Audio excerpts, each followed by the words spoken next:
अब हम करने जा रहे हैं कार्डन मेथड। कार्डन मेथड से हम 3 डिग्री की इक्वेशंस को सॉल्व करना सीखते हैं। तो पहले हम वो न्यूमेरिकल्स कर रहे हैं जिनमें एक्स स्क्वायर वाली टर्म मिसिंग है, उनको करने का क्या तरीका है वो देखेंगे। फिर हम वो वाले क्वेश्चन सॉल्व करेंगे जिनमें एक्स स्क्वायर वाली टर्म भी होगी, तो फिर वो देखेंगे कि उनको सॉल्व करने का क्या तरीका है। ठीक है। सो कार्डन मेथड से हम 3 डिग्री की इक्वेशन को कैसे सॉल्व करते हैं, ये उसके ऊपर बेस्ड क्वेश्चन है। तो सबसे पहले हमने हमारी इक्वेशन लिखी x³ minus 12x minus 65 is equal to 0। सबसे पहला काम इसमें क्या होता है, हमें x को लेना है u प्लस v। फिर दोनों साइड हम क्यूब कर देंगे, यहां से हो जाएगा x³, यहां पर हो जाएगा u प्लस v का cube. This is equal to, इसका फॉर्मूला खोल दिया, u³ plus v³ plus 3uv into u plus v। u plus v की वैल्यू पुट कर दो x यहां पर। ठीक है। फिर क्या करो, ये इधर क्या चल रहा था x³, फिर सारे को एक तरफ ले जाओ, तो ये हो जाएगा x³ माइनस 3uvx, और ये दोनों उधर जाएंगे तो ये हो जाएगा minus u³ plus v³ is equal to 0। अब एक ये इक्वेशन थी और एक ये इक्वेशन है, हमें इनके कोफिशिएंट्स को इक्वल पुट करना है। सो x³ का कोफिशिएंट तो दोनों जगह 1 है, उससे तो कुछ खास बेनिफिट नहीं होगा। x का कोफिशिएंट यहाँ क्या है माइनस के 3uv, और यहाँ क्या है माइनस के 12। सो माइनस के 3uv इक्वल आ गया माइनस 12 के, माइनस से माइनस कट गया और यहाँ से uv की वैल्यू आ गई 4। और इसी तरह से कांस्टेंट टर्म यहाँ पर है माइनस u³ प्लस v³, यहाँ है माइनस के 65, उनको भी हम इक्वल पुट करेंगे तो माइनस से माइनस कट जाएगा, ये आ जाएगा u³ plus v³ is equal to 65। और यहाँ आया था u into v is equal to 4, यहाँ पर दोनों साइड क्यूब कर दिया, तो ये हो गया u³ into v³ is equal to 64। अब हमें क्या करना है, u³ की वैल्यू निकालनी है और v³ की वैल्यू निकालनी है। आपको सोचने हैं ऐसे दो नंबर्स जिनको मल्टीप्लाई करे तो 64 आए और ऐड करे तो 65 आए, तो आंसर क्या होगा 64 और 1। 64 और 1 को मल्टीप्लाई करोगे तो 64 आएगा, ऐड करोगे तो 65 आएगा। तो दोनों में से किसी की भी वैल्यू 64 और किसी की भी वैल्यू 1 मान लो। तो हमने मान लिया u³ कितना है 1 और v³ कितना है 64। 1 को लिख सकते हैं 1 की क्यूब और 64 को लिख सकते हैं 4 की क्यूब। यहां से u की वैल्यू आ गई 1 और यहां से v की वैल्यू आ गई 4। u पता चल गया, v पता चल गया, u और v की वैल्यू उठाकर यहां पर पुट कर दो। ठीक है, u की वैल्यू 1, v की वैल्यू 4, तो यहां से x की वैल्यू हमारे पास 1 प्लस 4 5 आ गई। ठीक है, x इज इक्वल टू 5। इसका मतलब हमने इस इक्वेशन का एक रूट पता लगा लिया, x इज इक्वल टू 5, और बचे हुए 2 रूट्स इसके हमें सिंथेटिक डिवीजन से पता लग जाएंगे। सो x इज इक्वल टू 5 एक रूट आ गया, अब बचे हुए हम सिंथेटिक डिवीजन से पता लगा देंगे। उसके लिए हमने यहाँ लिखा 5।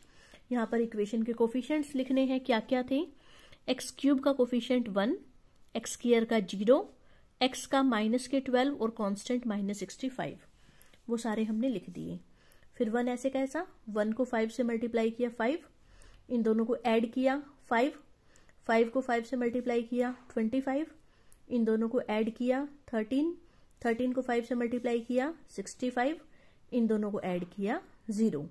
अब ये एक 3 डिग्री की इक्वेशन थी, हमने एक बार सिंथेटिक डिवीजन किया तो ये जो आएंगे ये 2 डिग्री की इक्वेशन के कोफिशिएंट्स को रिप्रेजेंट करेंगे। तो ये हो जाएगा 1 into x² plus 5 into x plus 13 is equal to 0। और 2 डिग्री की इक्वेशन तो सॉल्व करने हमें आती ही है। फॉर्मूला लगा दो, x is equal to minus b plus minus b² minus 4ac का under root divided by 2a। ठीक है, ये फॉर्मूला तो आप सभी बच्चों को आता है लगाना। सो 2 रूट्स यहां से पता लग गए और एक रूट हमारा आ गया था 5, तो हमें तीनों के तीनों रूट्स हमारे पता लग गए 3 डिग्री की इक्वेशन के बाय यूजिंग कार्डन्स मेथड। इसके बाद है नेक्स्ट एग्जांपल। इसमें क्या है, x³ वाली टर्म है, x² वाली टर्म है, लेकिन x वाली टर्म नहीं है। ठीक है, तो ये वाला क्वेश्चन कैसे सॉल्व करना है, इसमें हम x को पुट कर देंगे 1 बाय y। जब क्यूब वाली टर्म हो, स्क्वायर वाली टर्म हो, लेकिन x वाली टर्म ना हो, तो हम x को पुट कर देंगे 1 बाय y। तो हमने सारे में x की जगह 1 बाय y पुट किया, इसका एलसीएम लिया तो ये आ गया। नाउ अब हम एक ऐसी इक्वेशन पर पहुंच गए जिसमें y³ वाली टर्म है, y है, लेकिन y² वाली टर्म नहीं है। तो ये तो सेम इसी तरह का क्वेश्चन हो गया कि क्यूब वाली टर्म है, स्क्वायर वाली नहीं है, एक्स वाली है और कांस्टेंट है। उसी तरह से यहाँ पर आ गया कि क्यूब वाली टर्म है, स्क्वायर वाली नहीं है, वाई वाली है और कांस्टेंट है। और इस तरह की इक्वेशंस को सॉल्व करना हमें आता है। अभी अभी किया था कैसे, पहले वाला क्वेश्चन एक्स में चल रहा था तो हमने एक्स को लिया था यू प्लस वी। अब हमारा क्वेश्चन किस में चल रहा है, वाई में, तो हम वाई को कितना लेंगे, यू प्लस वी।